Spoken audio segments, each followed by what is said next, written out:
ao projeto de salvação de Deus, um sim àquilo que Deus tem a fazer de bom em nossas vidas, sobretudo na vida de nossos acólitos, na vida de nossos coroinhas, local de onde surgem futuras vocações, sejam sacerdotais, leigas, religiosas, mas que também surgem bons leigos, boas lideranças. Assim, a gente não pode visar somente o fato de ser acólito, ser coroinha. A gente faz um lançamento aí para o futuro. Então vamos, neste instante, invocar o Espírito Santo sobre o nosso encontro, sobre o Padre Luiz, a fim de que o nosso encontro possa ser guiado por ele, e assim como em Pentecostes, possamos perder o medo e fazer aquilo que é da vontade do Senhor. Em nome do Pai, e do Filho, e do Espírito Santo. Amém. Vinde, Espírito Santo, enchei os corações dos vossos fiéis e acendei neles o fogo do vosso amor. Enviai o vosso Espírito, e tudo será criado, e renovareis a face da terra. Oremos. Ó Deus, que instruístes os corações dos vossos fiéis com a luz do Espírito Santo, fazei que apreciemos retamente todas as coisas, segundo o mesmo Espírito, e gozemos sempre da sua consolação. Por Cristo, Senhor nosso. Amém. Ave Maria, cheia de graça, o Senhor é convosco. Bendita sois vós entre as mulheres, e bendito é o fruto do vosso ventre, Jesus. Santa Maria, Mãe de Deus, rogai por nós, pecadores, agora e na hora de nossa morte. Amém. Rogai por nós, Santa Mãe de Deus, para que sejamos dignos das promessas de Cristo. São Tarcísio, rogai. Muito bem, pessoal. Mais uma vez, sejam bem-vindos. Hoje temos a ilustre presença do Padre Luiz Fernando Fabiano Siqueira, que é ordenado presbítero, sacerdote de nossa Igreja Particular de Cascavel, desde o dia 28 de junho de 2020. Está quase completando 4 anos. Padre Luiz tem uma certa facilidade, também tem estudos mais voltados à liturgia, tanto que seu trabalho de conclusão aqui na faculdade do seminário foi sobre a liturgia e a iniciação à vida cristã. Eu tive a oportunidade de assistir, e então posso dar testemunho a vocês que é um padre que conhece liturgia, vive a liturgia e pode nos ensinar muito sobre ela. Padre, seja bem-vindo à Cátedra do Senhor. Obrigado, agradeço, Marcelo, né, por essa oportunidade de estar aqui falando com vocês, um grupo tão importante. Nós temos, graças a Deus, percebido nos últimos anos a descoberta desse ministério, não como ministério instituído, mas como ministério confiado dos acólitos, né? E como isso faz bem para a comunidade, como a presença dos acólitos rejuvenesce a própria comunidade, alegra o contexto litúrgico, o contexto comunitário, e como tem servido também para ser um momento de despertar vocacional, né, tanto para a vocação ministerial, como o Marcelo já acenava no início, mas também para a vocação leiga. Quantos acólitos já deixam o ministério de acólitos e já vão ser ministros de Eucaristia, quantos vão ser catequistas, quantos, enfim, justamente porque vão criando este sentimento de pertença à comunidade, e porque daí vão também perdendo os medos e os receios do próprio contexto comunitário, medo do padre, medo das lideranças, né? Vão se entrosando e se sentem de fato em casa para continuar numa fase mais amadurecida da vida, uma missão na igreja. Então nós aí percebemos que nós cuidamos do hoje da igreja. Normalmente nós usávamos a expressão assim, os jovens são o futuro da igreja. Não, se a gente ficar esperando o jovem para o futuro, nós não vamos chegar neles, né? Então os jovens são hoje, os adolescentes são hoje da igreja, e este hoje com uma perspectiva de futuro, né? Então se os jovens não forem o hoje da igreja, eles não serão amanhã. Então, os adolescentes a mesma coisa, as crianças a mesma coisa. Então, a gente ficar vivendo em função de amanhã não nos permite trabalhar hoje. E que bom que nós temos vocês, como esse grupo seleto, eu diria, importante, especial, dedicado, comprometido, que junto aí com o Marcelo e o Padre Jean, fazem essa caminhada bonita também de coordenar e de orientar os trabalhos deste grupo. É claro que a gente também precisa ter quem oriente, normalmente tem que ser alguém mais velho, né? Não dá para deixar na mão da piazada, né? Então, que bom que vocês estão aí acompanhando, orientando os passos, né, desses nossos adolescentes que fazem parte do Ministério de Acólitos. Como o Marcelo dizia, a liturgia sempre foi um encanto, porque eu comecei a minha caminhada de igreja a partir também uma caminhada mais séria, mais madura. Primeira coisa sempre o que mais me chamou a atenção foi a liturgia, né? Quando criança, o rito da missa sempre me chamou muita atenção. E depois entrei para os coroinhas e a partir dali, né, essa paixão foi nascendo, assim, conhecendo o missal. E eu me lembro que era coroinha de uma capela e chegava às missas, era 7h30, chegava às 5h30 para poder ficar olhando o missal, né? Que eu achava muito interessante aquele livro, né? E graças a Deus, isso me trouxe muitos frutos de conhecimento, de descoberta da beleza da igreja a partir da liturgia. O Papa Francisco, na Desidério, ele fala sobre o descobrir a beleza da liturgia, como um modo também de conversão, como um modo de atração a Cristo. E, de fato, a liturgia, para mim, foi o caminho de encontrar o Senhor. Tanto cada um tem o seu caminho, né? Uns encontraram através das pastorais sociais, outros encontraram na catequese. Eu, de fato, meu encontro foi com a liturgia. Desde então, né, procurei também continuar me aprofundando, né, na teologia estudei esse tema e agora estou quase terminando a minha pós. Então, graças a Deus, a gente está também buscando o aprofundamento para ajudar mais também a diocese naquilo que nos é possível, né? Então, fico muito feliz de estar aqui com vocês, partilhando também daquilo que a gente foi recebendo de alguém que fez um caminho anterior a gente, né? Então, que bom estar com vocês. Eu vou usar 3 documentos. O documento Desidério Desiderave, que foi a sugestão do Marcelo, né? Para pegarmos a partir daí uma reflexão. Eu vou usar, a partir da Desidério Desiderave, a Desidério Desiderave usa muito a Lumen Gentium, usa muito a Sacrosanto Concílio, e nós também vamos usar de modo muito especial a Sacrosanto Concílio. 3 documentos estão muito presentes na Desidério Desiderave. Lumen Gentium, Sacrosanto Concílio e a Evangelii Gaudium. Vocês vão ver citações. Se vocês pegarem o documento, lógico que nós não vamos pegar o documento de cabo a rabo, não é possível, mas vale a pena ser lido. E eu gosto muito de lembrar uma frase que é veiculada, assim, de modo abrangente, de Santo Agostinho, que é assim: a gente só ama o que conhece. Você já deve ter escutado alguma vez na vida essa frase, né? Ela é muito ventilada aí. Então é isso mesmo. Quanto mais a gente conhecer a liturgia, mais a gente vai se apaixonar pela igreja. E por aquilo que Cristo nos deixou. Na raiz da ideia da liturgia está isso. E que vou usar também um documento, que é do Papa Bento XVI, que eu particularmente gosto muito, que é o Fundamento Sacramental da Existência Cristã. Esse documento, para mim, é uma... Bom, Papa do Bento XVI, né, como teólogo e como pontífice, seus escritos, a gente não tem nem o que dizer, né? Mas também o Francisco a mesma coisa, né? Cada um com uma linha uma linha mais teológica, outro mais pastoral, mas eles, os dois, da sua maneira, ajudam a gente a amar mais a igreja, entender mais o que a gente faz dentro dessa igreja, né? Então, é muito interessante pensar. No início da minha fala, eu quero lançar uma reflexão que a liturgia não é um fazer da igreja. A liturgia é um modo de ser da igreja. Por isso que, muitas vezes, na recusa às reformas litúrgicas... Olha, percebam.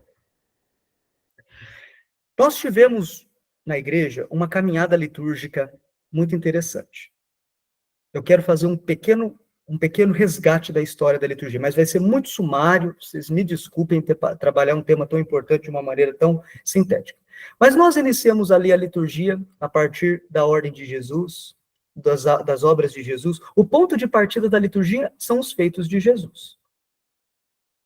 A palavra liturgia, né, que significa ação pública, ação do povo, voltada para o povo, que na sua raiz etimológica era uma obra comunitária, revela, depois no contexto religioso, as benfeitorias de Deus pelo homem.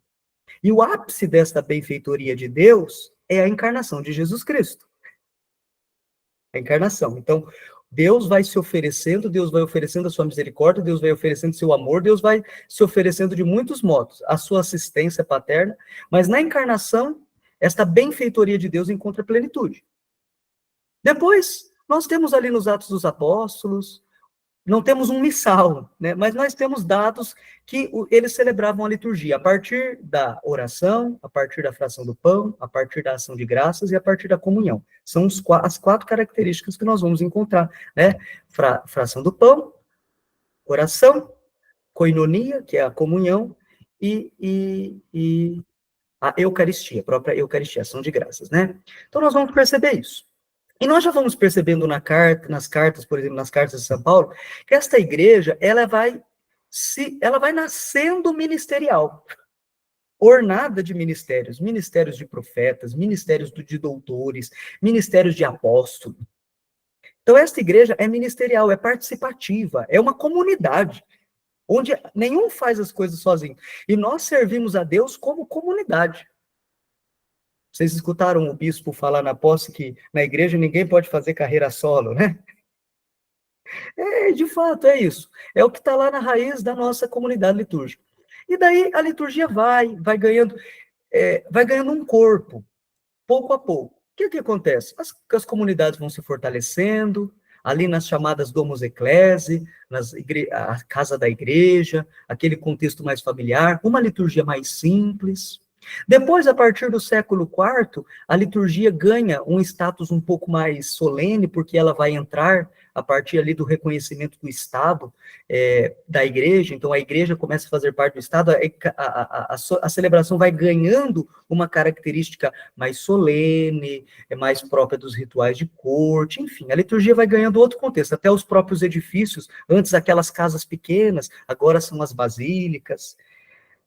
E daí nós vamos tendo, mas ainda nós vamos tendo essa característica ministerial do culto. Isso vai perdurar com todos os desenvolvimentos da liturgia, ali a partir do século VI, do século VII, vai surgindo os chamados sacramentais, o chamado antifonário e o chamado lecionário, que era dividido em evangeliário e o epistolário. Então, nós já vemos aí, por essas diferenças de livros, ainda que na igreja tem muita ministerialidade. Por quê? Porque se é feito um antifonário para os cantores, o lecionário para os leitores, o sacramentário para o padre, então quer dizer que nós temos todo esse povo aí a serviço da liturgia, né? A partir do século VIII, a liturgia começa a receber algumas influências e ela vai se mesclar, vai se tornar aquela liturgia pura, ministerial, participativa, enfim, vai dar lugar a uma nova forma de liturgia chamada liturgia romano-franco-germânica. E aí começa a ter um problema, que é a centralização na figura do padre. Os ministérios pouco a pouco vão saindo e começa a ter uma centralização na figura do padre. Esse estilo de liturgia, ele vai perpetuar com seus altos e baixos, até que no século XVI, nós vamos ter uma ação da igreja, que é chamado Concílio de Trento. O Concílio de Trento, ali que começa em 1540 e poucos, né, ele vai começar a resolver esse problema, o problema dos abusos litúrgicos, e também o problema da reforma protestante. Em 1570 surge um missal. O missal chamado Missal de Pio V com a missa tridentina. Vocês já ouviram falar da missa tridentina? Aquela missa que o povo costuma dizer, de costas para o povo. Né? Já era celebrado assim, né? Mas esse missal, o fato é que esse missal dá continuidade a esse modo de celebração. O padre, na verdade, a gente diz de costa para o povo, né? Mas é versus Deus. O padre está voltado para o altar, voltado para Deus. Mas na prática fica de costa para quem está na Assembleia. Enfim, a missa celebrada, portanto, nos modos tridentinos, que, na verdade, não são muito diferentes do que tinha antes. Porque o Concílio de Trento tinha tanta dificuldade em responder às afrontas dos protestantes, negando os dogmas, negando os sacramentos, que ele, na verdade, não mexeu muito com a questão da liturgia. O que o Concílio de Trento fez? Ele criou um missal, que basicamente continuava com aquela forma de celebrar, mais rígido. Então, nós temos aí um período, 1570, com o missal, um período de muita rigidez litúrgica. O padre tinha normas fixas que ele não podia deixar aquelas normas de lado, porque senão ele poderia cometer um pecado. Fato é que passam 400 anos, e vem o Concílio Vaticano II, E daí parece que, não sei por coincidência, mas aquilo que havia sido promulgado por Pio V em 1570, em 1970 vai sair o primeiro fruto da Sacrosanto Concílio, que é o Missal Romano. A primeira edição típica do Missal Romano, em 1570. E daí nós vamos ter algumas diferenças. Depois, em 75, nós vamos ter algumas alterações, que o Papa vai surgindo de novo a ministerialidade da Igreja, o Papa vai escrevendo documentos, a mudança na Igreja continua. E depois, em 2000, o Papa João Paulo II lança um novo missal, com novas atualizações. Esse missal tem pequenas alterações ali com Francisco. E, bom, esse missal está aí nas nossas mãos, que agora terminou a sua tradução, né? Agora nós estamos usando essa terceira edição típica. Eu gosto da ideia de que existe um missal. Esse missal de Pio V. O que o missal de Paulo VI fez? O missal de Paulo VI, ele fez, conservou o que precisava ser conservado do rito, alterou o que precisava ser alterado, suprimiu o que precisava ser suprimido e simplificou o que precisava ser simplificado. Mas nós temos o mesmo rito, é o rito romano. Nós temos o rito romano, na sua forma extraordinária e na sua forma ordinária, com essas adaptações. Mas nós celebramos o rito romano. Porque tem gente que gosta de ficar assim, eu gosto daquele tipo de missa, eu gosto desse tipo de missa, né? Essa visão de ruptura. Não, nós celebramos a mesma fé, com adaptações aos novos tempos. E aí, o que nós perdemos para ganhar? Nós perdemos aquela rigidez que era própria de Trento. Porque agora, aquela liturgia que a partir da mentalidade tridentina era só o cumprimento de normas, se você perguntasse a partir da mentalidade tridentina, o que é liturgia? Liturgia é um conjunto de normas que nós devemos seguir na celebração dos sacramentos e dos sacramentais. Agora na liturgia, nós temos a ideia, a liturgia é um caminho de encontro com Deus, de reflexão de Deus. A liturgia é um pensar. A liturgia ganha um status de ciência teológica. A liturgia é um pensar Deus para conhecê-lo melhor. Então, nós somos convidados a pensar Deus liturgicamente. Certo? Então, isso foi um pequeno cenário das fases da nossa liturgia. Como eu disse para vocês, já pedi desculpa no início, porque foi muito sumário, mas para a gente entender qual foi o processo de evolução da igreja. E qual era a ideia do Vaticano II? Era só reformar a liturgia? Não. O Concílio Vaticano II quis ser um movimento muito mais amplo, de reflexão da própria igreja, do modo de ser da igreja no mundo. Mas ele tem como ponto de partida a liturgia, porque o concílio tinha ciência de que o modo como nós celebramos a fé diz respeito ao que nós professamos e àquilo que somos enquanto igreja. Então, a primeira Constituição, que, se eu não estou enganado, é de 4 de dezembro de 63, o concílio começa em 62. Então, 4 de dezembro de 63, sai a 4 ou 3. Você lembra, Marcelo, se é 3 ou 4? Eu acho que é...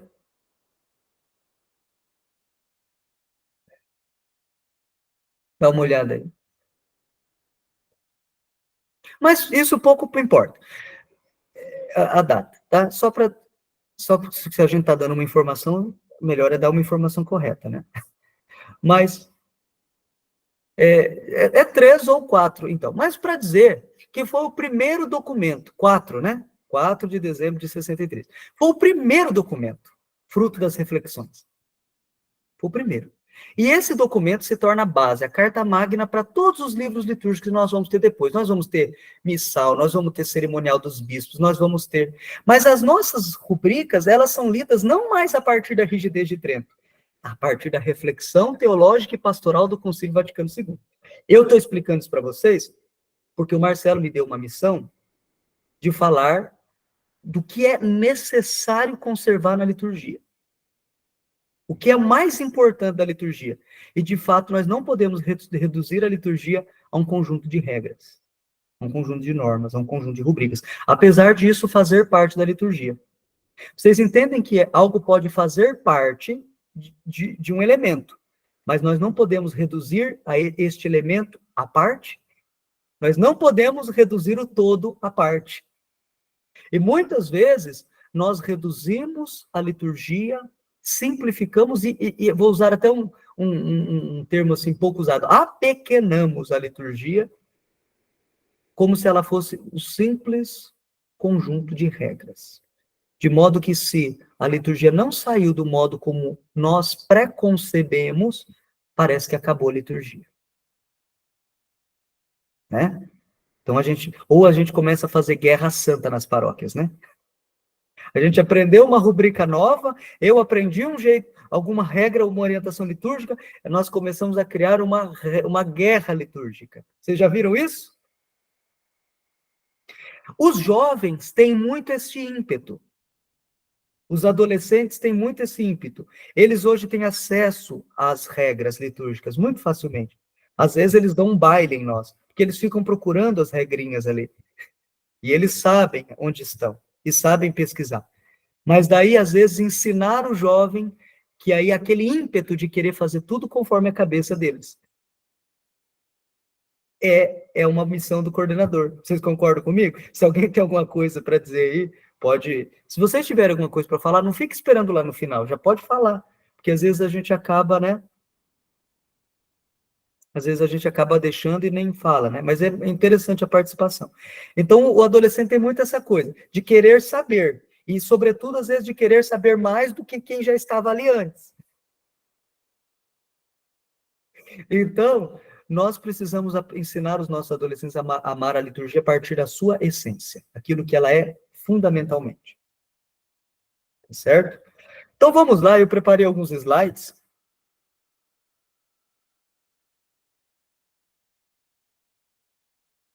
Vou ver se consigo passar para cá. Vamos ver se eu consigo passar para cá.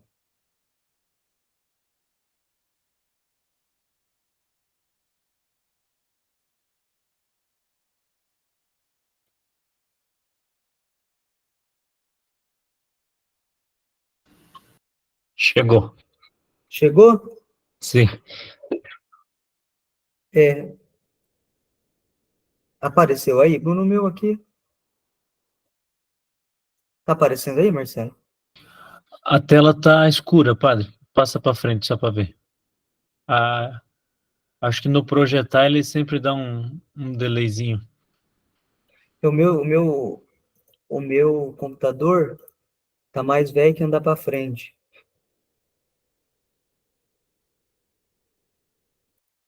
Quem sabe agora?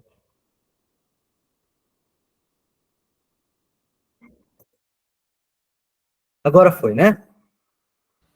Foi. Tá. Será que eu vou conseguir passar? Como é que eu passo aqui, Marcelo? Eu tenho que ficar lá na página de... Ah, peraí. Só aperta para baixo para ver, padre. Peraí, acho que eu tenho que ficar. Ah, tá. Beleza. Já entendi como é que eu vou fazer aqui. Então, gente, vamos lá. Compreender a liturgia do Vaticano II a partir da Desidério Desiderata. Então, o Papa escreve esse documento, essa chamada Carta Apostólica. A Carta Apostólica é um documento do Papa, vamos dizer assim, de quarto grau de importância dentro dos documentos pontifícios. E o Papa Francisco escreve esse documento a partir daquilo que está presente no Evangelho de São Lucas. Desejei ardentemente comer esta ceia convosco antes de morrer.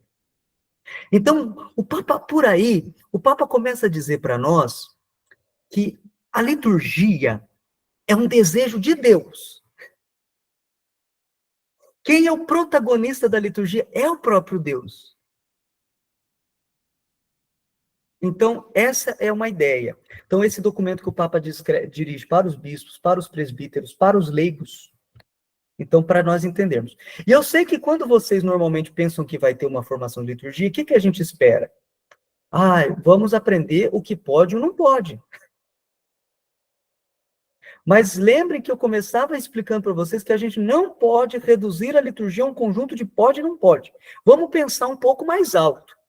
Que a gente pensando um pouco mais alto a liturgia, nós vamos entender os podes e os não pode. A liturgia tem pode e não pode? Tem. A liturgia tem pode e não pode. Isso faz parte das as regras litúrgicas. No entanto, é preciso compreender a essência da liturgia para a gente também compreender de onde vêm essas normas, essas regras. E a nossa obediência não ser uma obediência cega, legalista, como Jesus fala no Evangelho de hoje. Que ele não veio abolir a lei, mas veio levar a lei à sua plenitude, que é, a plenitude da lei é o amor. O amor é um princípio hermenêutico da lei. Então, graças a Deus, a gente tem essa capacidade de compreender a liturgia de modo mais amplo, tá? O Concílio Vaticano II, ele teve essa seguinte tarefa. Propõe-se. Eu quero nessas partes lá que tá aí, vocês leiam junto aí da casa de vocês. Essas partes estão em negrito. O que ele propõe-se? Fomentar a vida cristã entre os fiéis. Depois, adaptar melhor as necessidades do nosso tempo, as instituições suscetíveis de mudança, promover tudo o que pode ajudar a união de todos os crentes em Cristo e fortalecer o que pode contribuir para chamar a todos ao seio da igreja. Então, julga por isso dever também interessar-se de modo particular pela reforma e incremento da liturgia. Tá? Então, nessa tarefa de situar a igreja no mundo, é dever também trabalhar o tema da liturgia. Com o Vaticano II, aconteceu uma mudança de paradigma, de modelo. Nós tínhamos um modelo de igreja e um modelo de celebração. A partir da revisão do modelo de celebração do Vaticano II, nós queremos também pensar um novo modelo de igreja. Nenhuma obsessão pela continuidade jamais poderá negar ou alterar. Então, a gente pode até reconhecer que existe continuidade, claro, mas nós não podemos ignorar que há uma mudança de modelo de igreja a partir da liturgia. O Vaticano II nos levou a reler a tradição com outra abordagem, com um olhar novo e diferente. Não acima de tudo doutrinal e disciplinar. Quando a gente entende disciplinar, nós entendemos de regras. Mas como narração, ação, palavra e sacramento. Então, nós falamos agora de mistagogia. Mistagogia diz respeito a nosso aprofundamento no mistério de Cristo. Nós entramos no mistério de Cristo a partir da liturgia. O Concílio Vaticano II é um ato de fidelidade à tradição que liberta dos enrijencimentos doutrinais e disciplinares e que exige reconsiderar as fontes da tradição. Então, o que o Concílio Vaticano II fez a partir de um movimento que o antecedeu, chamado movimento litúrgico, que foi uma sala preparatória para o Vaticano II? Ele foi buscar o estudo das fontes da liturgia. E a partir do estudo das fontes, encontrar o que era lá elemento constitutivo da igreja no seu início, para ajudar a progredir a igreja. Então, a igreja, para ir adiante, ela tem como ponto de partida o seu início. Nunca perca de vista o ponto de partida, dizia São Francisco de Assis, né? Então, é isso. A igreja vai às suas raízes, bebe da fonte da sua essência, para se colocar no mundo, na realidade contemporânea do Concílio Vaticano II e também no mundo de hoje, se desfazendo daquilo que era antigo, que foi importante, mas se tornou obsoleto, ultrapassado, desnecessário, e trazendo de novo aquilo que era importante ser trazido e que não estava recebendo a sua ênfase. Entre as fontes não está nem a doutrina nem a disciplina, mas sim a experiência da palavra revelada e eclesiasticamente vivida, Dei Verbum, São esses documentos que a gente está colocando aí, que tem abreviação, são as 4 maiores constituições lá do Concílio Vaticano II, tá? Então, o que ele revelou? Viu a experiência da palavra, revelada e eclesiasticamente vivida. Daí nós temos aí o retorno à abundância de textos bíblicos dentro da própria liturgia. Quantas leituras nós temos? Né? Primeira leitura, Salmo. Segunda leitura, Evangelho. É um tesouro que a gente não pode deixar passar. Esse acesso à palavra de Deus. A Lumen Gentium, a experiência da ação do culto ritual e da relação com o mundo como lugar do Espírito, Sacrosanto Concílio, e Gaudium et Spes, que depois, apenas em segunda instância, elaboram justas doutrinas e necessárias disciplinas. O Concílio Vaticano II se auto-interpretou, tanto nas palavras de João 23, quanto nas palavras de Paulo VI, como um concílio pastoral, como eu dizia para vocês. Destaca-se nesse sentido a índole pastoral, que é o cuidado da igreja com o mundo, com os homens, com os seus fiéis, mas com aqueles que estão fora também. O cuidado da igreja.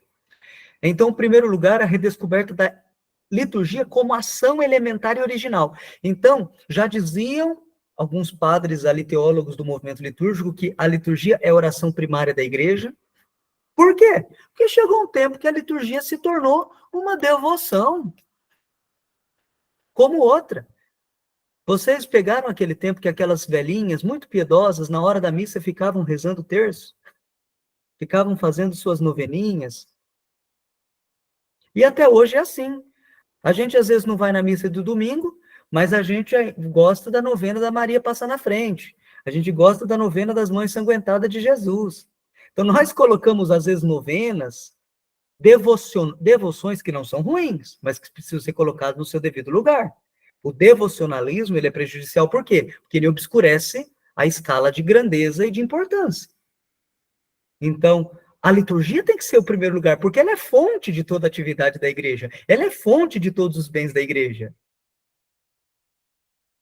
Então, muitas vezes a gente faz essas trocas e a gente não entende a gravidade disso. Eu não vou na missa, mas eu vou no grupo de oração. Poxa, o grupo de oração tem sua importância, mas em paralelo à liturgia, a liturgia é mais importante.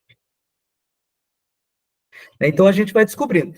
Então, a partir do Concílio Vaticano II, a gente entende a liturgia como ação elementar e original da experiência eclesial, que leva à reforma em vista da aquisição de uma actuosa participatio, que é a forma de participação coerente com a nova natureza que havia sido descoberta da liturgia, não como uma cerimônia exterior, mas como uma linguagem elementar da revelação e da fé. A liturgia é um intercâmbio de dons entre Deus e o homem. Deus se revela e nós aceitamos, assimilamos e participamos do processo da revelação do Senhor através daquilo que nós celebramos. Damos o nosso pleno assentimento. Então, vamos começar a falar aqui da natureza da Sagrada Liturgia e sua importância na vida da igreja. Então, alguém abre o microfone ali e lê para nós essa citação da Sacrosanto Concílio.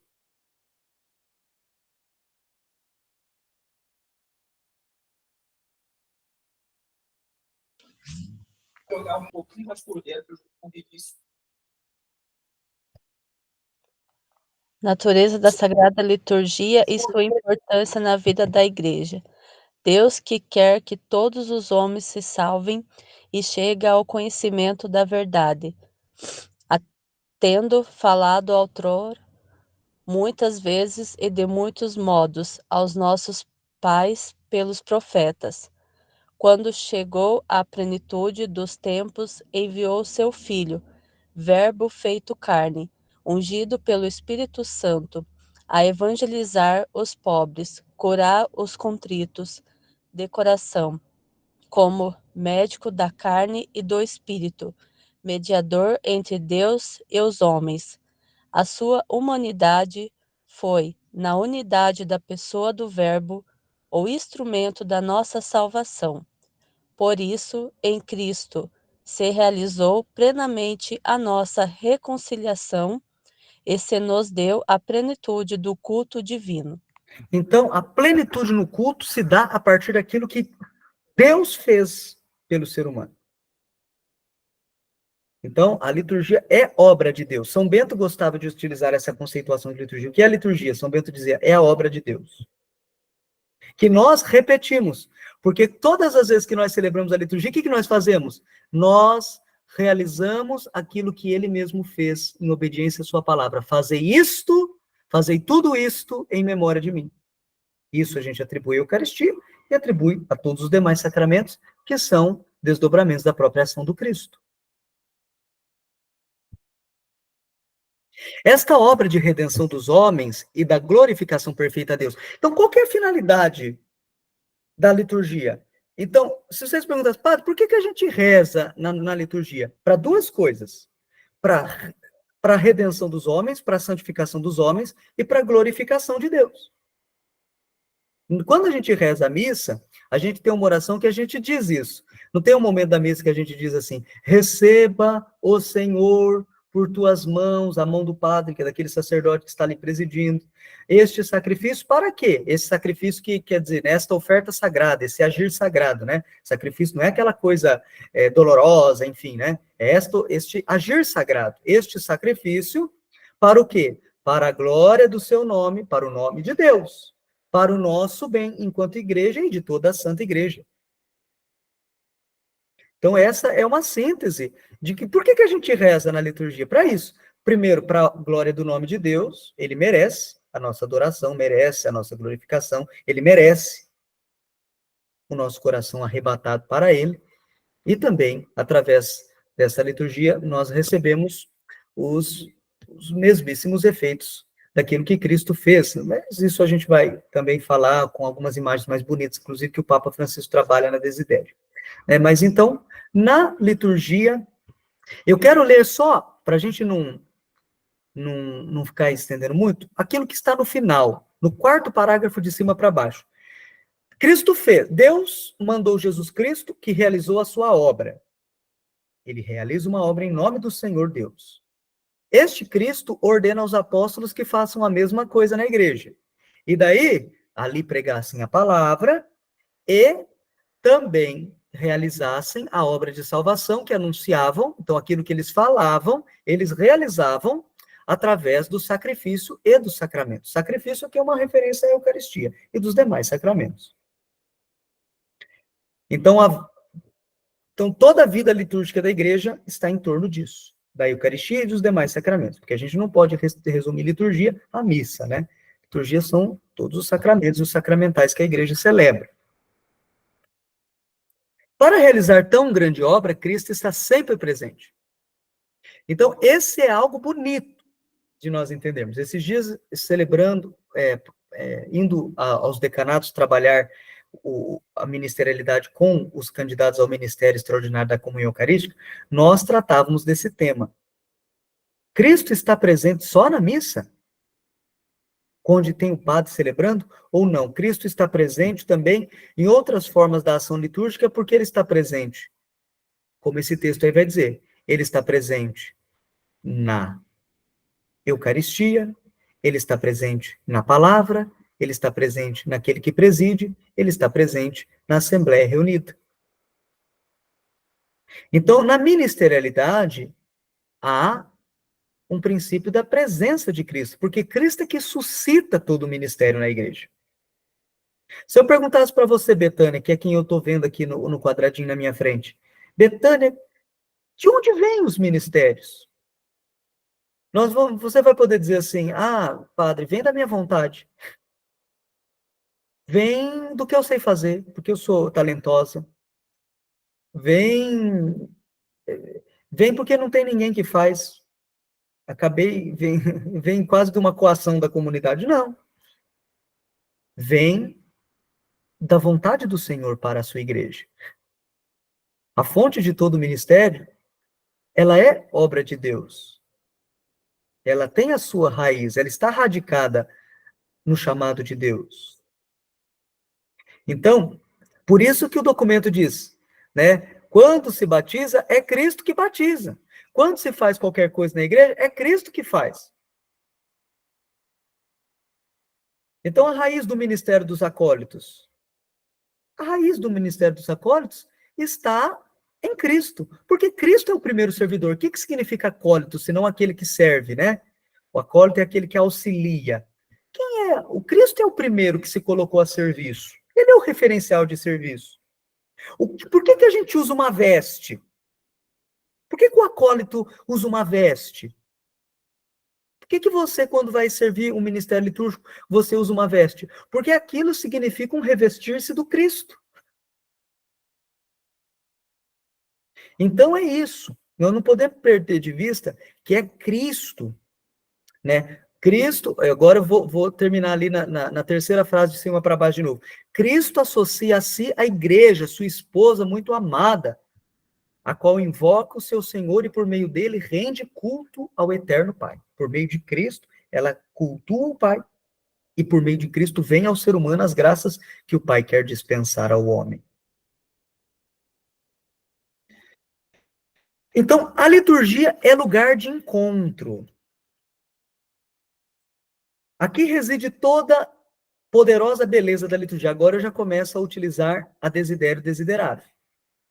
Então, eu estava usando a Sacrosanto Concílio até então, numa definição da natureza da liturgia. O que é a liturgia? De fato, vocês viram alguma referência ali que a liturgia é um conjunto de regras? Não, a liturgia é a obra sacerdotal de Cristo. A liturgia é a ação, o agir sacerdotal de Cristo. Eu gosto muito de uma expressão do catecismo que diz que nos sacramentos, que é a liturgia, os poderes de Cristo, eles se revelam na igreja. Os poderes de Cristo, eles se atualizam na igreja.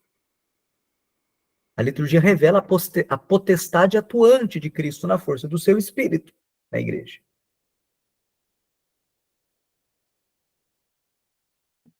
Gente, até aqui, vocês têm alguma consideração a fazer?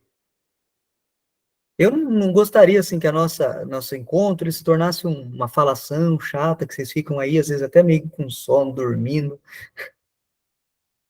Mas que pudesse ser, assim, um momento realmente de esclarecimento. De repente, vocês falam, padre, isso não ficou muito claro, isso para mim é uma ideia interessante. Se alguém quiser fazer alguma consideração. Muito bom, padre.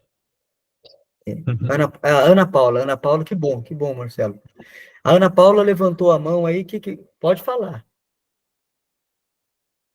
Oi, padre, sua bênção. Tu disse ali que a liturgia não é um conjunto digamos assim, um conjunto de regras. Digamos assim, então, na liturgia tem regras. Por exemplo, Isso. Esses dias eu fui questionada pelos ministros da minha comunidade sobre as velas, que na verdade está no missal romano, que são os ministros. Isso foi passado para mim. E aí eu fico pensando, se é regra, a gente deve cumprir, ou se não, até tinha já falado. Oi. Já tinha falado com o Marcelo, né? Mas assim, queria ver a tua visão também a respeito. Oi, me desculpa, Ana, você estava falando aqui, você estava falando que houve uma pergunta, e que eu acabei de atender alguém que chamou aqui. Tudo bem, padre. Não, assim, que nem tu disse, né? A liturgia não é um conjunto de regras. O que se pode ver por esse lado, então? A gente pode entrar num consenso, de repente, assim, por exemplo, uma situação que eu passei aqui. Os ministros falaram que as velas não são dos acólitos, são dos ministros. E disse que é regra. Então, o que eu posso imaginar? Eu devo seguir a regra ou não? A gente deve ter uma conversa, um diálogo, mesmo que eles sejam um pouco irredutantes? A vela, você diz, na procissão de entrada? Na procissão de entrada. Primeiro assim, essa informação não está correta, né? E eu acho assim, vocês têm o diretório dos acólitos, né, Marcela? Até o Marcelo aí pode... No diretório dos acólitos, vocês colocam isso como atribuição dos acólitos, não é? Exatamente. Ou não? Sim. Sim, é posto. Então, a primeira coisa, assim, essa função na diocese entendida como uma função dos acólitos. No próprio missal, é isso. né? São funções de acólito. A função do ministro da Eucaristia é preparar e distribuir a Eucaristia. É a função do ministro da Eucaristia, levar a comunhão para os enfermos, enfim, essa é a função do ministro da Eucaristia, né? Então, mas o que eu estou dizendo, Ana? A liturgia, ela não é regra, ela tem regras. A gente não pode dizer, vamos acabar, vamos criar uma guerra aqui por causa das velas. Bom, se a liturgia nem tiver vela, ela continua sendo liturgia. Né? Há uma regra? Há regra. Há uma regra que devam ser números pares na liturgia? Há uma regra que devam ser números pares. Tem sentido essa regra? Tem sentido. Tem mistagogia. A gente olha para aquilo e aquilo comunica alguma coisa. A universalidade da salvação, Cristo que veio tanto para os judeus quanto para os pagãos. Então, nós percebemos ali nos números pares aquela ideia da universalidade da salvação. Quando é o bispo, há uma regra, 7 velas. Essa regra não serve para os padres, é exclusiva para o bispo. Por quê? Porque fala da plenitude das igrejas, o 7 é sinal de plenitude, enfim. Se o bispo for rezar e tiver uma vela, a missa acontece igual? Acontece igual. O que a gente não pode fazer? A gente não pode restringir a liturgia àquela regra. Não, a liturgia não é isso. Mas ela tem regras. Então, o que nós vamos fazer? Nós vamos tentar pacificamente organizar a nossa liturgia, né? Conversar com o padre, dizer que tem um diretório, mostrar para os ministros que talvez seja um equívoco que eles pensem que essa função está reservada a eles. Então, dialogar, mostrar essas regras, mas a regra, ela não compromete o nosso modo de celebrar. Outra pergunta, é regra toda missa que o bispo preside ter turíbulo? Não.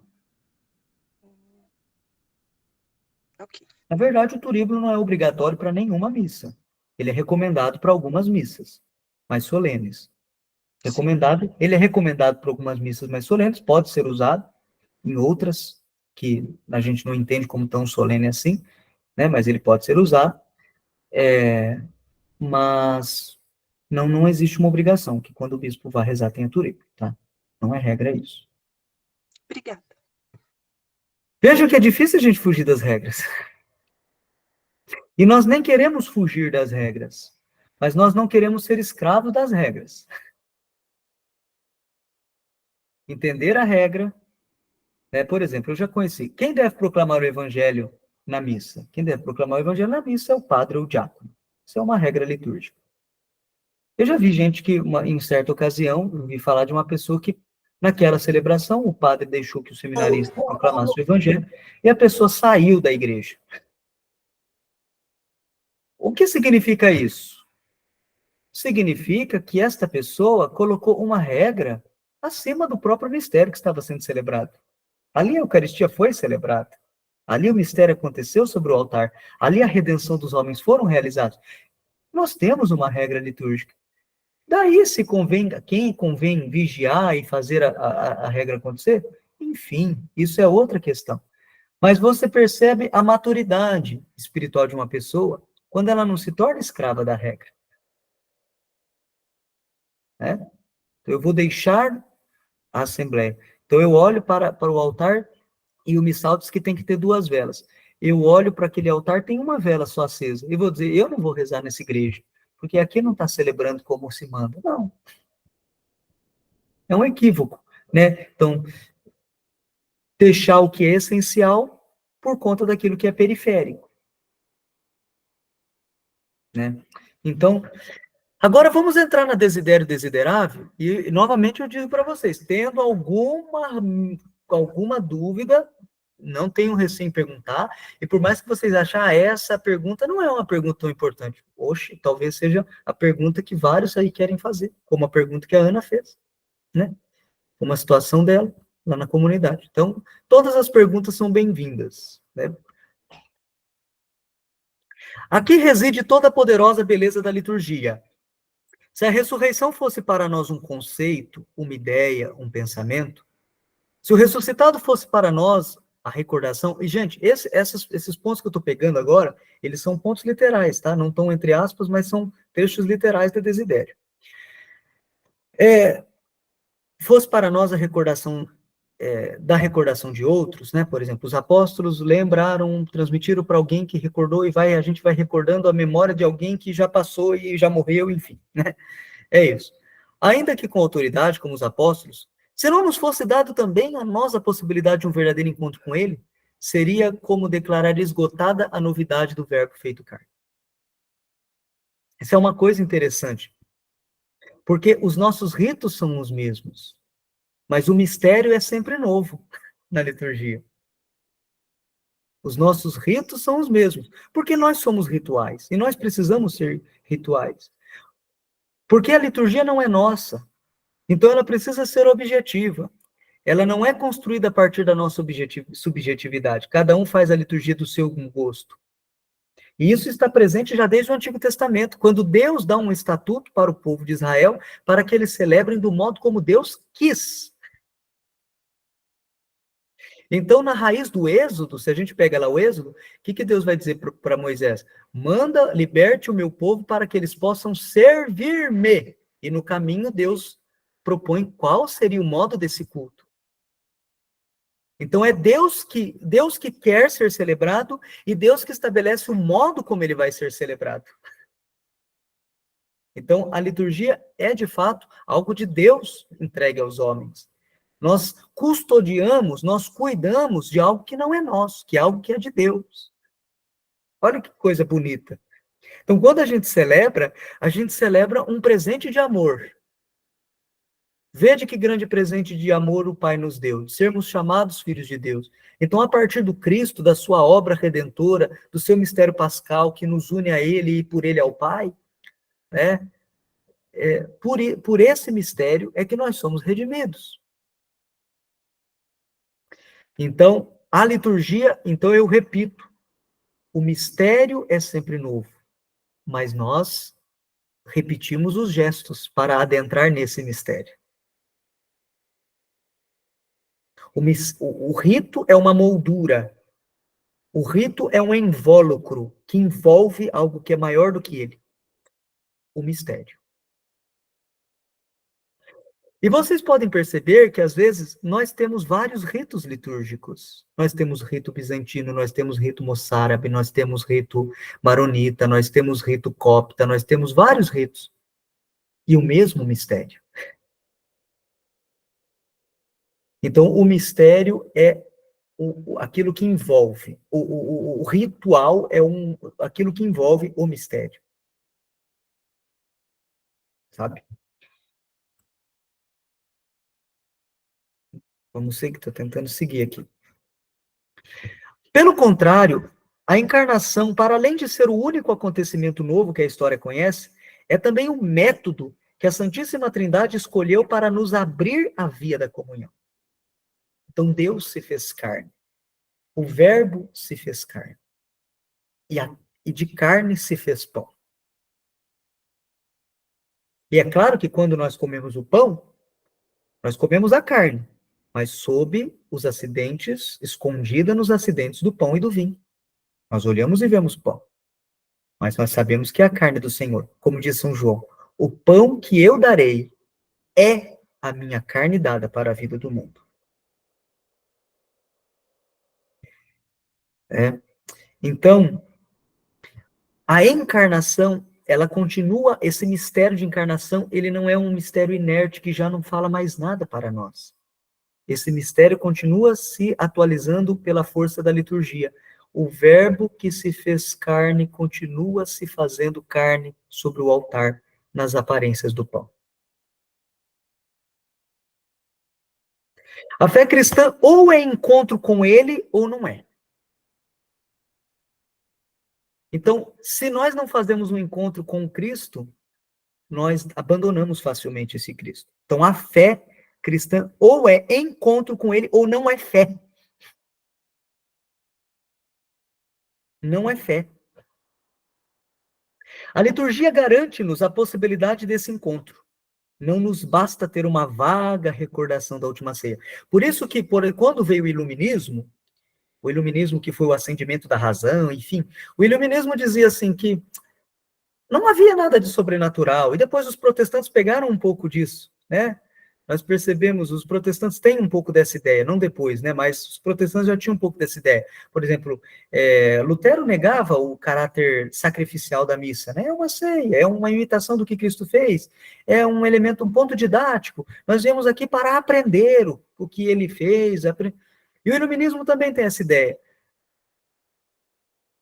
A celebração é simplesmente um momento racional de pensar em Deus. Não. Ela é, de fato, um caminho de uma experiência pessoal com Deus. Os sacramentos são modos de sermos, vamos usar uma linguagem humana, abraçados pelo mistério de Cristo.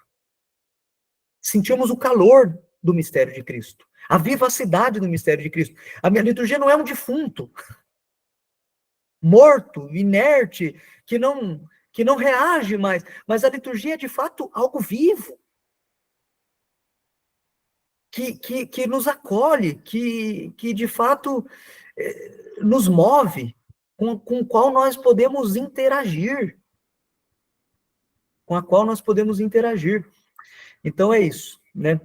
Nós precisamos de estar presentes nessa ceia, de poder ouvir a voz, de comer o seu corpo, de beber o seu sangue. Nós precisamos dele. Eu li uma frase de um filósofo que dizia assim, né? Que o amor imaturo é aquele que diz assim: eu preciso de ti porque, aliás, eu te amo porque preciso de ti. E o amor maduro, ele inverte. Porque te amo, preciso de ti. Vocês entenderam que há uma troca aí? O amor imaturo é aquele que pensa que ama porque precisa, porque depende. Enquanto que o amor maduro é aquele que, porque ama, percebe a sua dependência. Então, nós somos convidados a ter esse amor que vai amadurecendo. Às vezes, a gente tem esse amor imaturo por Deus. Eu amo a Deus porque eu preciso dele, porque quero algum favor, que quero alguma coisa. E depois que eu consigo, eu vou embora, porque ele já não é mais útil. Acabou o amor. Enquanto que o amor maduro é aquele, porque eu te amo, eu preciso de ti. Porque eu te amo, eu preciso de ti. Então, é esse amor perene, que permanece com Deus. Então, nós precisamos dele. Então, se nós entendermos que nós o amamos, é desse amor que brota esta necessidade. Preciso dele porque o amo. Na Eucaristia, todos os sacramentos é-nos garantida a possibilidade de encontrar o Senhor, de ser alcançados pela potência da sua Páscoa. A potência salvífica do sacrifício de Cristo. De qualquer das suas palavras, de todos os seus gestos, dos seus olhares, dos seus sentimentos, alcança-nos a celebração dos sacramentos. Então, todo sacramento é um modo de se sentir de alguma maneira, dentro das dimensões humanas, de se sentir tocado por Cristo, pela misericórdia de Cristo, pelo cuidado do Cristo que alimenta, pelo cuidado do Cristo que cura. Basta nós pensarmos, né?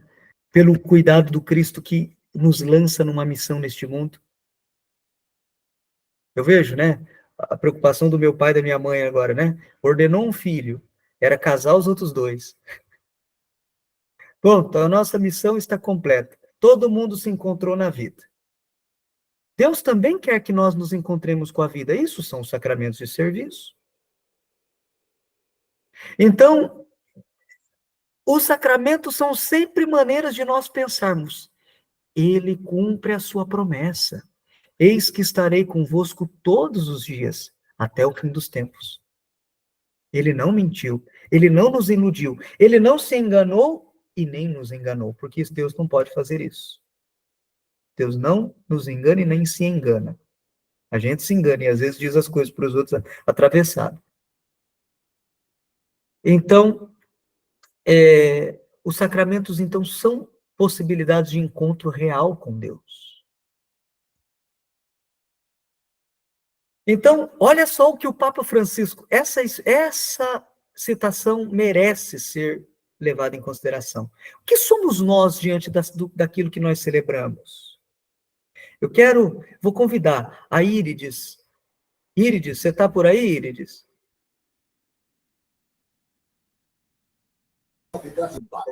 Sim. Você está conseguindo? Você consegue ler? Está meio pequeno, eu vou Está meio tentar. pequeno? Não, então tá bom. Não, leia sim.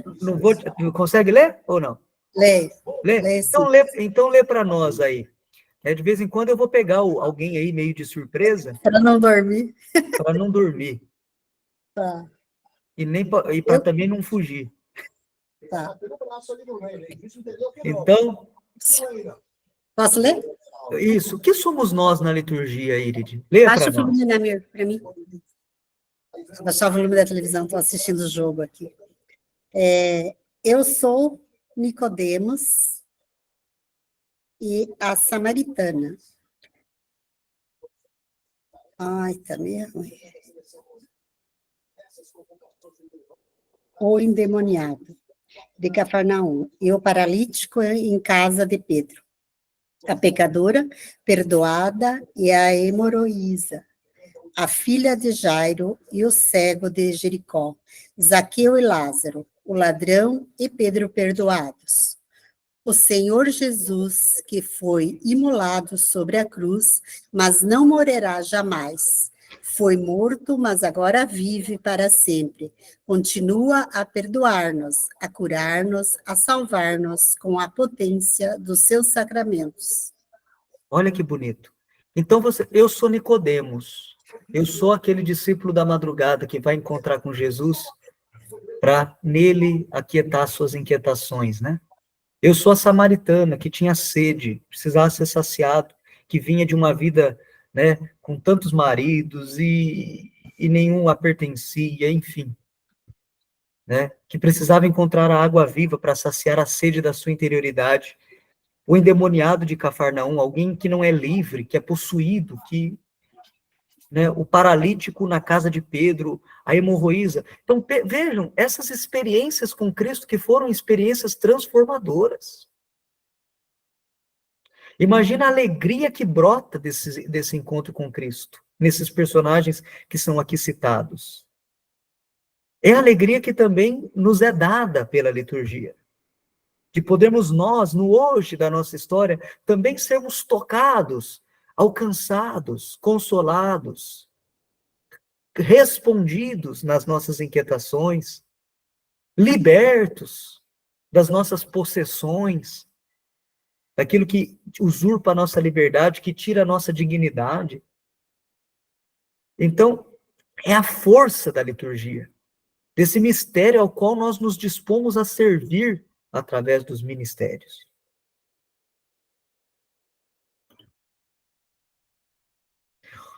O nosso primeiro encontro com a sua Páscoa é acontecimento que marca a vida de todos, nós que acreditamos em Cristo, o nosso batismo. Então, qual que é o primeiro encontro que você teve? O batismo. E todos os outros sacramentos, na verdade, vão fazer resplandecer essa primeira graça, que é a graça batismal. Essa primeira graça. Então, é bonito. Vocês já perceberam que no ritual de batismo não tem amém? O padre diz assim: fulano, eu te batizo em nome do Pai, do Filho e do Espírito Santo. Lá no livro não tem amém. Vocês já repararam nisso? Por que que não tem amém? Às vezes sai um amém lá pela comunidade, amém, bate palma, né? Aquela fusarca toda. Mas é alegria, né? Euforia. Por que que não tem esse pequeno detalhe? Porque o amém do nosso batismo nós vamos dar no dia da nossa morte. Se nós vivemos ou não aquele mistério. Não é a água na cabeça que nos salva, ou aquela água que é aspergida lá no dia do nosso enterro, em memória do batismo. É viver desse mistério da fé que nos ilumina do início ao fim da nossa vida. Então é no dia do nosso batismo que nós vamos dizer se de fato o amém do batismo é a vida que vai dar. E tem muita gente que então vocês percebam, ali existe um pormenor. Mas por trás desse pormenor existe um sentido. E é para entender o sentido da liturgia que nós temos que nos aprofundar. Para a gente não virar legalista. Uma lei pela lei. Mas para entender e para ensinar. E para comprometer. Muitas dessas pessoas que vêm acham que pelo batismo fez uma mágica e nunca mais precisa de nada. Está tudo feito. Né? E muita gente tem essa visão mágica dos sacramentos. Sacramentos não são mágica, não é macumba, né? Sacramento é encontro com o Senhor. E esse encontro é sempre comprometedor. Ele nunca instala, mas pelo contrário, ele desinstala, ele incomoda. Dom Helder Câmara dizia: quem se apaixona pelo reino de Deus perde o direito de viver descansado. O encontro verdadeiro com o Senhor nos seus sacramentos será sempre incômodo, porque vai exigir de nós o melhor que nós podemos fazer para Deus, como resposta. Que poderei oferecer ao Senhor por tudo que Ele me fez? Pergunta o salmista, né?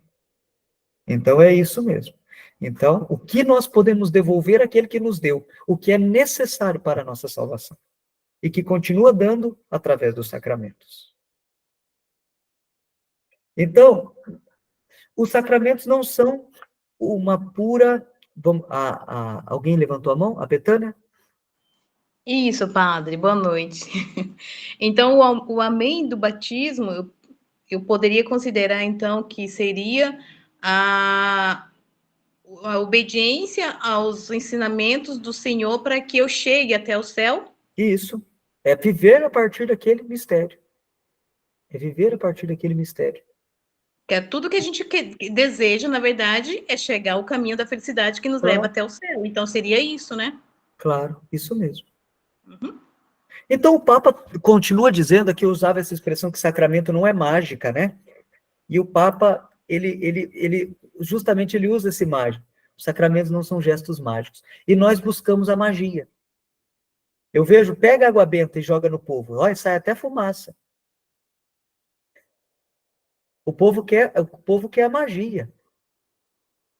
O povo quer libertar o capeta. O povo quer tirar a inveja, o olho gordo. O povo... Mas não é essa a finalidade daquele sacramental. O que é?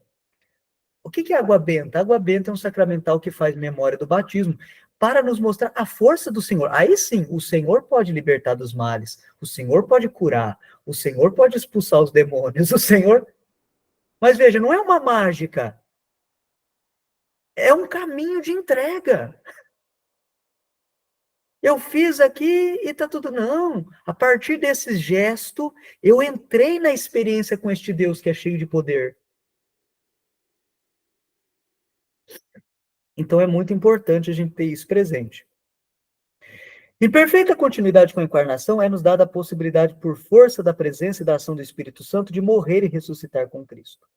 É comovedor o modo como isso acontece. Por exemplo, na oração de bênção da água batismal, revela-nos que Deus criou a água pensando no nosso batismo. Quando você E por isso que a gente precisa prestar atenção nos textos litúrgicos. Eles são uma verdadeira catequese. Você quer aprender liturgia? Sabe qual curso que você tem que fazer? Prestar atenção na missa que você participa. Porque a gente quer fazer curso, mas não faz a via ordinária, que é prestar atenção no rito, que você está ali todo domingo sendo catequizado liturgicamente. E o Papa diz na Desidério que é preciso se formar para a liturgia, fazer momentos como esse que a gente está fazendo, mas também, sobretudo, se deixar formar pela liturgia. A liturgia é formadora, é performadora também. Ela vai nos moldando, né? Criando em nós este molde a partir do Cristo. Então eu falo que às vezes a gente responde amém para tanta coisa na celebração que a gente não sabe nem o que foi dito, porque a gente não prestou atenção.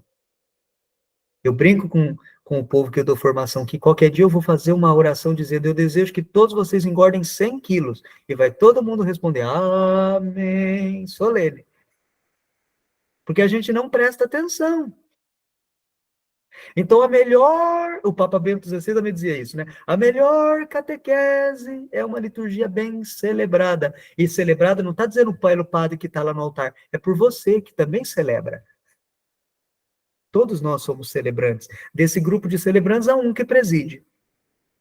Mas todos nós somos celebrantes desse mistério. Você é, de fato, um celebrante?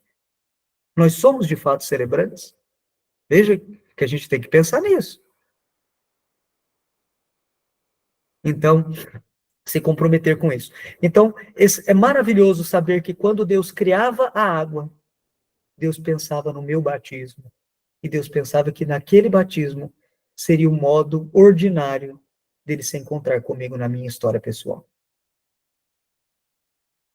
Então, e isto se atribui a todos os sacramentos. Os sacramentos são encontros do Cristo conosco no percurso da nossa vida.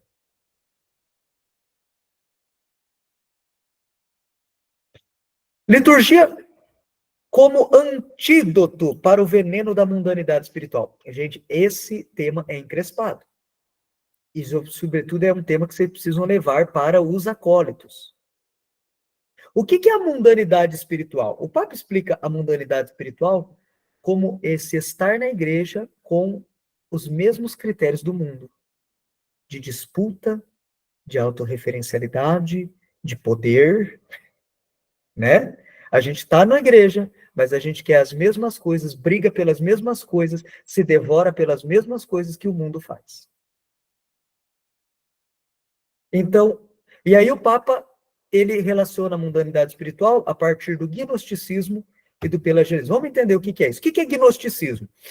O primeiro, reduz. Então, anotem aí, gnosticismo. O que é o gnosticismo?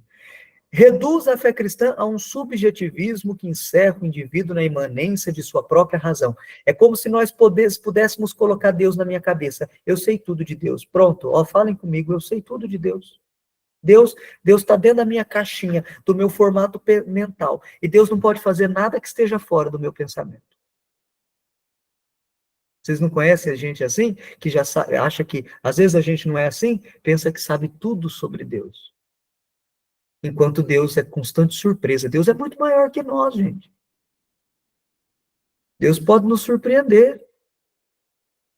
Se você não crê mais que Deus não te surpreende, aquilo que o Papa chama do estupor, desta maravilhamento, não é susto, é um maravilhamento. Deus vai muito além do que eu esperava. E há um texto de São Paulo que diz que coisas que os olhos jamais viram, os ouvidos ouviram, o coração foi capaz de pressentir, Deus preparou para aqueles que o amam. Então Deus é constante novidade. E nós queremos reduzir Deus às minhas possibilidades. Não é possível. Não é possível Deus fazer isso. Não é possível Deus chamar aquele. Não é possível Deus... O segundo, o pelagianismo, anula o valor da graça para confiar exclusivamente nas próprias forças. É sair de Deus para entrar o eu. Deus de lado, eu no centro. Olha o que o Papa Bento XVI, daí eu vou citar um pouquinho esse livro, senão vocês vão falar assim. O padre falou que ia usar esse livro e não está usando coisa nenhuma. Olha o que o Papa fala quando uma comunidade deixa Deus de lado e se coloca no centro. Quando o homem utiliza Deus e se coloca na realidade acima dele, mesmo se exteriormente não parece, às vezes você tem toda uma faceta lá de espiritualidade, de humildade, mas por trás de toda essa aparência tem a minha vaidade. Eu sou o servo dos servos na comunidade, mas desde que eu seja o primeiro. Então veja o que o Papa diz aqui. Mesmo se exteriormente não parece. Com isso, já se acenou ao segundo elemento. Trata de um culto baseado no próprio poder autônomo. Não.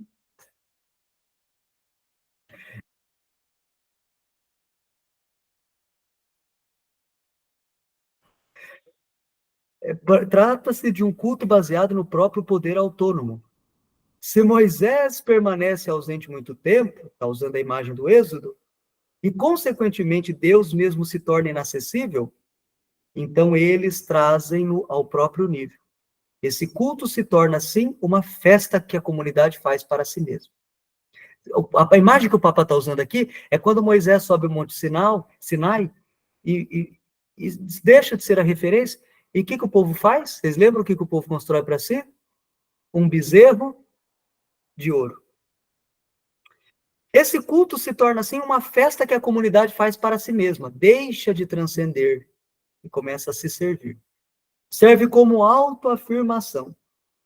A adoração de Deus se transforma em um girar em torno de si mesmo.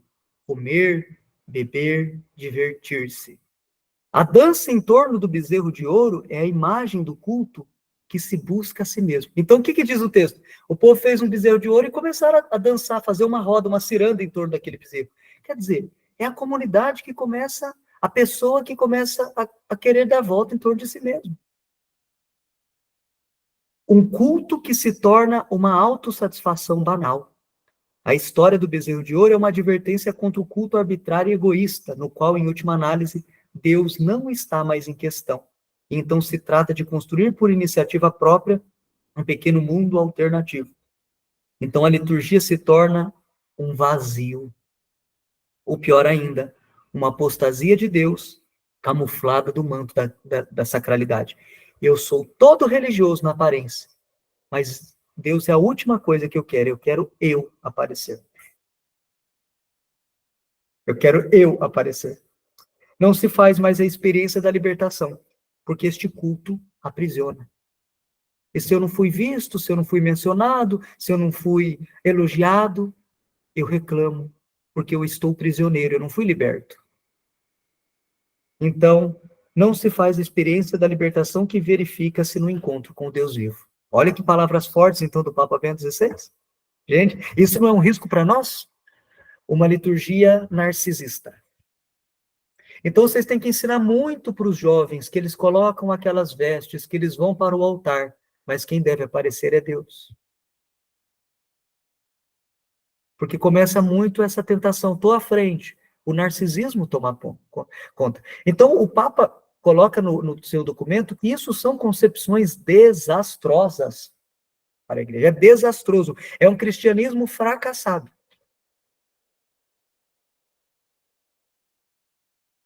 Vamos em frente? De tudo o que quis recordar acima, resulta evidente que a liturgia é, pela sua própria natureza, o antídoto mais eficaz contra esses venenos. Aí eu coloquei uma observação que não é do Papa, mas a liturgia tem uma força de exorcismo, porque ela pode nos libertar desta autorreferencialidade. Ela pode ser um ponto de transcendência. Eu estou aqui para servir a Deus. Então, a liturgia no seu sentido teológico, e não certamente como Pio XII já dizia, o Papa Pio XII foi um Papa muito importante, ele vai ser muito importante para o movimento litúrgico e depois, a partir do movimento litúrgico, para a reforma da Sacrosanto Concílio. Então, o que o Papa Pio XII vai dizer? Que a liturgia não é um cerimonial decorativo ou uma soma de leis ou de preceitos que regulam o cumprimento de ritos. Lembra que eu dizia para vocês que a liturgia, ela é mais do que uma norma, ela é mais do que um aparato. Nós não podemos dizer que a liturgia é o incenso, que a liturgia é a vela, que a liturgia é a veste, que a liturgia tem isso, mas a liturgia é um mistério de Cristo. E se nós estamos usando tudo isso para entender a grandeza desse mistério, para adorar a Deus, nós estamos no caminho. Mas se a gente começa a usar isso como um fruto para alimentar a nossa vaidade, essa liturgia se tornou um bezerro de ouro. Se a veste, o status, o ministério não me leva mais a transcender, a alcançar, a elevar o coração, para dizer corações ao alto, o nosso coração está em Deus. Quer dizer que essa liturgia perdeu o rumo, não vai chegar no lugar certo. Então vejam que há uma gravidade que a gente precisa estar atento e preocupado.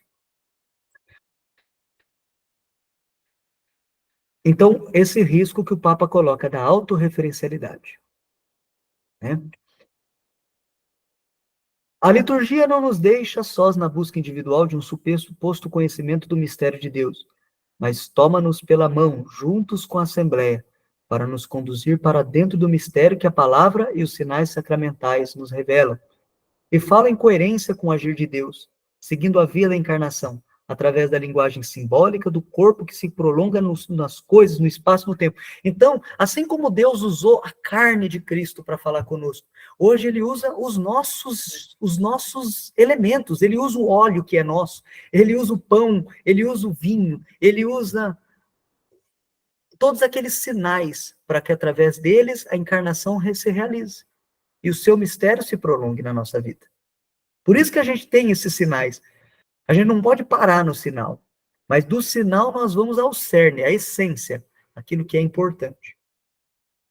Então, nós temos que respeitar as regras litúrgicas? Temos, mas para entender que a regra litúrgica é uma roupa.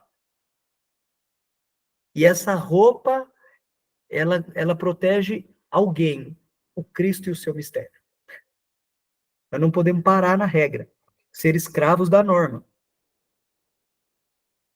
Isso está ficando claro ao longo da minha fala? Eu não sei, eu estou querendo deixar isso claro, estou querendo entender, dizer para vocês que eu não estou aqui dizendo que os livros litúrgicos não têm importância, pelo contrário, eles têm importância, mas eles têm mais importância à medida que a gente está entendendo o que a gente está fazendo. Né? Espero deixar isso claro. Se não estou conseguindo, mas que o Espírito Santo me ajude até o final. Participar do sacrifício eucarístico não é uma conquista nossa, como se fosse um prêmio, mas é um dom, é uma graça que Deus nos oferece. Então é uma graça. E por isso que nós iniciamos a liturgia. O que a gente inicia a liturgia dizendo? Toda a liturgia nós temos a oportunidade de dizer: Senhor, nós somos pecadores. Se não fosse a tua graça, nós não estaríamos aqui. Por isso que a gente começa toda a liturgia reconhecendo a nossa condição de pecador necessitado de Deus.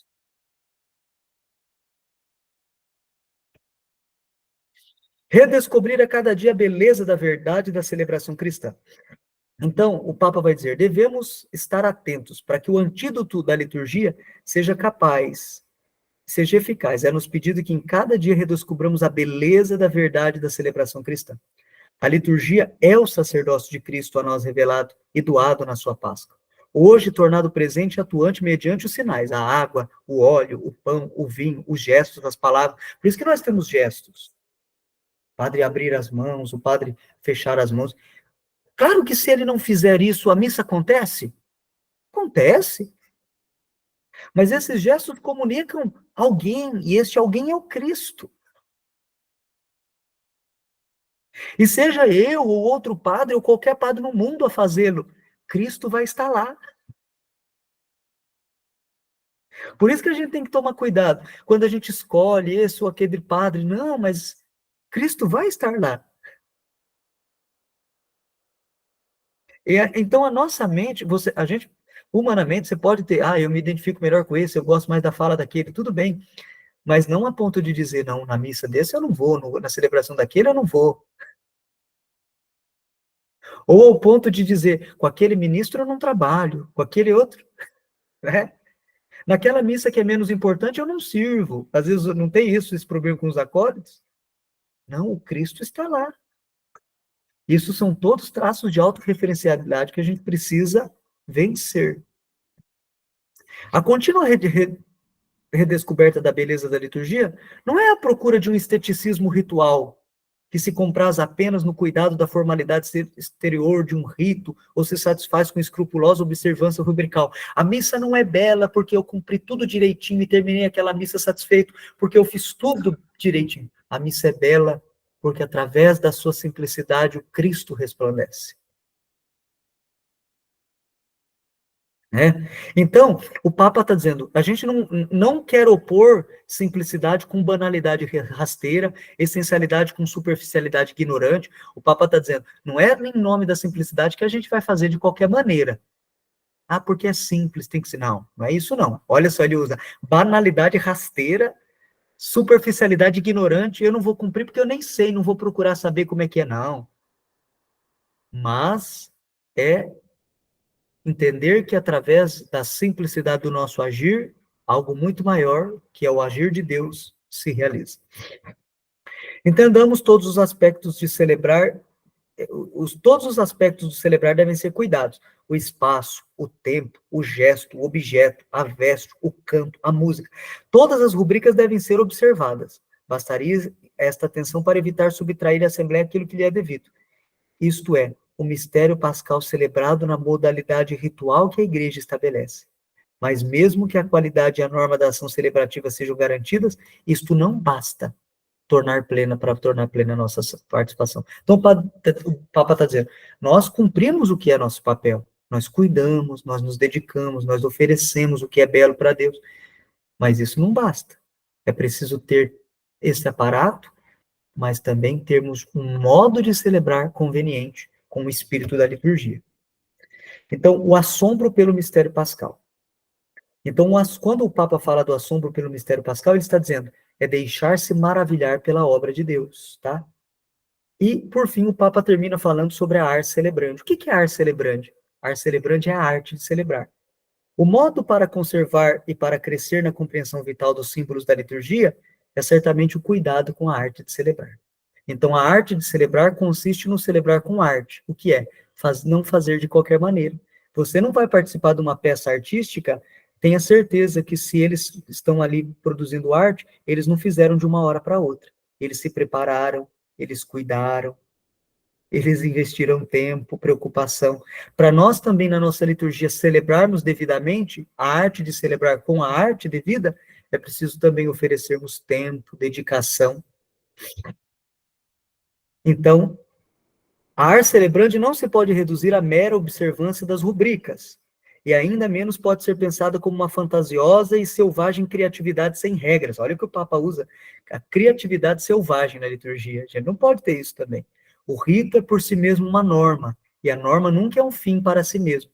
Está a serviço da realidade mais alta, que é o mistério de Cristo.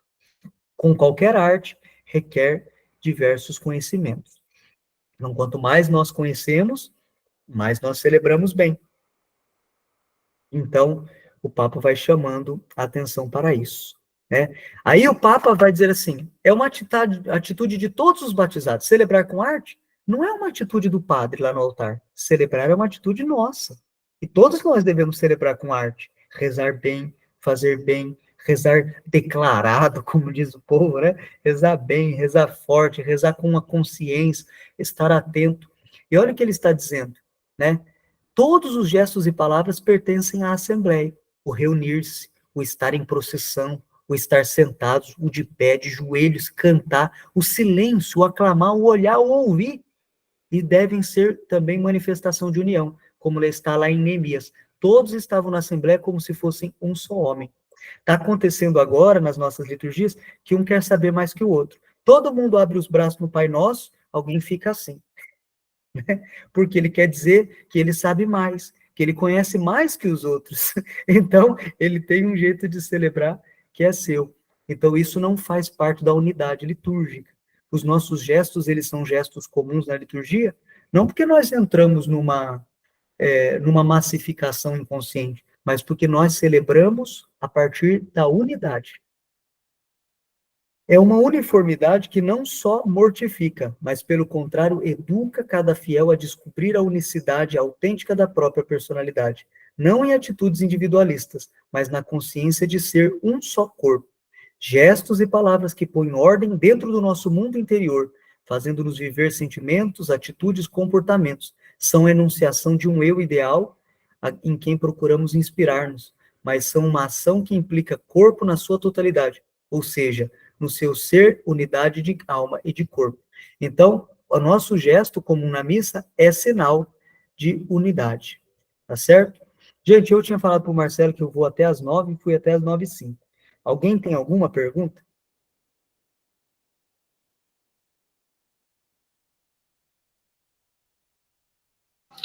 Parece que ficou bem claro, padre. Que bom. Alguém tem alguma observação? Sobre aquela questão, padre, que falaram dos ministros, só tenho uma observação. Eu andei conversando com o padre Jean sobre de fato, no missal está escrito que a cruz é levada pelo acólito, acompanhada pelos ministros. Mas acontece que, acho que o senhor pode até concordar ou discordar, que no missal a gente não tem uma clara concepção entre acólito confiado, acólito instituído, e essa questão do acólito confiado, no Brasil, ela não é desenvolvida como a gente tem prescrito no nosso diretório, né? Isso. Ministro, quando o missal fala de ministro, ele está falando dos acólitos também. Ele não está se referindo àquele momento ao ministro, é isso que você falou. O missal prevê o acólito instituído. Então, ele fala de dois ministérios lá na introdução, acólito e leitor. Então, quando ele usa a palavra ministro, ele está vislumbrando esses dois ministérios. Né? Posso enviar, André. Então, pela ideia, pela lógica que se tem, né, os demais ministros, assim como o acólito, esse acólito e os demais ministros que também são os acólitos. Né? Nessa ideia, não está se entendendo o ministro extraordinário da comunhão eucarística. E você pode ver até pela própria regra de Roma, né? É sempre os acólitos que entram com as velas. Se a gente tem uma dúvida, a gente tem que ir para a ilustração, porque as missas presididas em Roma são o modelo, vamos dizer, ideal, assim como o cerimonial dos bispos diz que a liturgia na catedral deve ser o espelho da liturgia para toda a diocese, a liturgia de Roma é o espelho para a liturgia de toda a igreja. E lá, em Roma, quem entra com as velas são os acólitos. Portanto, dá a entender que, na normativa litúrgica, quem deve entrar com as velas são os acólitos. Mais claro que água, padre. Obrigado. Que bom. Então, depois, se o senhor puder me mandar o material, eu Bom. encaminho no grupo para o pessoal. Mas, Janaína, uma última pergunta, padre? Pode. Fica à vontade, Janaína. Pode falar.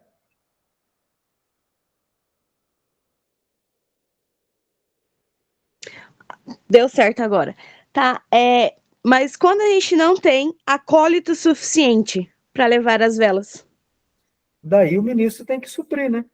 Mas a gente também não tem ministro. Pode ser os coroinhas? Ah, pode. Porque aqui na nossa comunidade sobra coroinha e falta acólitos. Uhum. Não pode, né? Em caso de... Inclusive, no diretório, a gente até prescreve que, na falta de acólitos, pode os coroinhas auxiliar nas velas e na naveta, até para eles irem aprendendo, né? A rigor Sim. seria dos acólitos, né? Mas é um modo de aprender e deixar eles também contentes. Os coroinhas são sempre dispostos. Eles gostam de ir fazendo essas coisas, né? E fazem bem, né? Uhum. Isso é tranquilo. Padre, muito obrigado pela Eu já vou te presença. mandar, tá? Logo em seguida, assim, o material você encaminha para o pessoal. Maravilha. Obrigado pela disponibilidade. Peço que cada um hoje à noite, antes de deitar, reze uma Ave Maria, um Pai Nosso pelo Padre Luiz Fernando. Ele que é promotor vocacional na nossa diocese, cuida dos nossos propedeutas, futuros seminaristas maiores. Que Deus também possa iluminar ele e orientá-lo em seus caminhos, a fim de que possa conduzir aí nossos rapazes com sabedoria e graça. Amém. Amém, obrigado. Rezem por mim. Obrigado pela oportunidade e convite, Marcelo. Uma boa noite a todos. Que Deus abençoe.